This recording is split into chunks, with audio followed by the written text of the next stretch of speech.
Shtetet e Bashkuara të Amerikës. Kur them Shtetet e Bashkuara të Amerikës, përfaqësuesit e qytetarëve amerikanë politik, përfaqësuesit e zgjedhur me votë. Dhe para si bëjnë të gjithë këto veprime, sot nuk mund të dalësh një të bukur Ermal. Të thua që shko se unë kam ndruar mendje, po zoti Berisha duhet të largohet. Pse nuk mund dalësh? Që se si ta pranoj unë. Unë e përqafoj dhe e përshëndes deklaratën e zotit Besar Xhaferi. Dhe kam shumë shpresë që të ketë zëra të rinj aty, se nuk është rastësi, domethënë që zërat që dalin kundër zotit Berisha kanë një të përbashkët, janë çuan të rinj ose vajza të reja. Nuk është rastësi kjo, tregon brezin.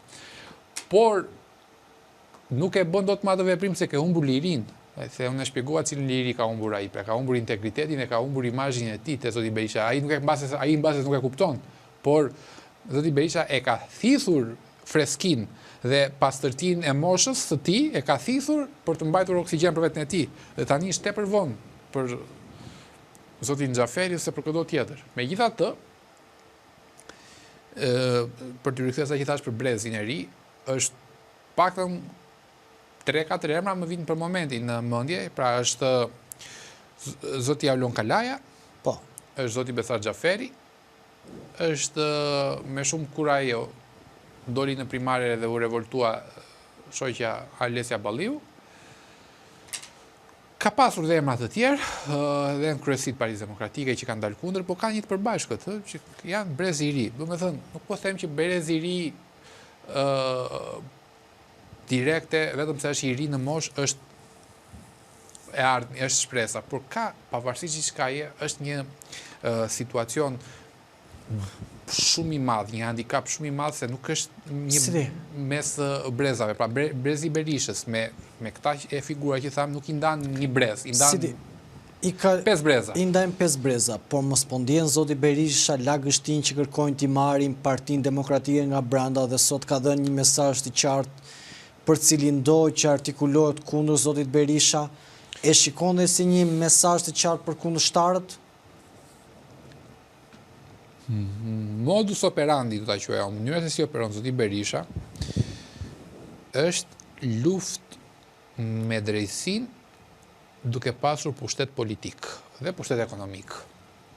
Për sa kohë ai do operoj dhe në gjykimin tim ati vetëm kjo paradigm, kjo mënyrë funksionimi i ka ngelur, nuk ka për të ndryshuar në qasjen e tij me interesin publik, pra gjithmonë për sa kohë ai duhet në opinionin publik, në betejë politike, ai do ketë këtë ekuacion përballë drejtësisë duke pasur pushtet politik.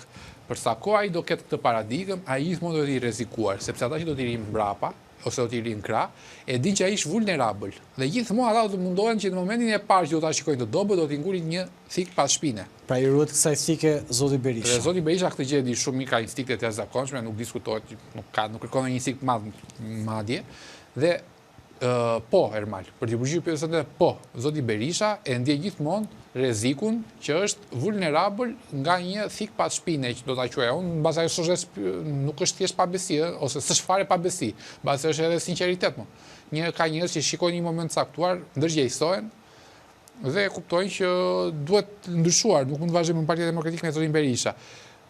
Por ai e ka fituar si instinkt dhe ajo është tani është bërë pjesë integrale e lëkurës tij politike, e kostumit politik. Sjellje që i vjen organike me pak. I vjen organike. Ai e di që për sa kohë është i dobët se është në përballje me drejtësinë, ata që i ka afër i ka thik me dy presa, është si zjarri, dhe shumë afër nuk i mban dot se digjet, po dhe larg nuk i mban dot se largohet dhe i dobësohen. Sidi, qofse qëndrojmë në këto zhvillime, do doja të kisha një koment nga ju për kandidatin Florian Binaj, ka dalë si kandidat i pavarur.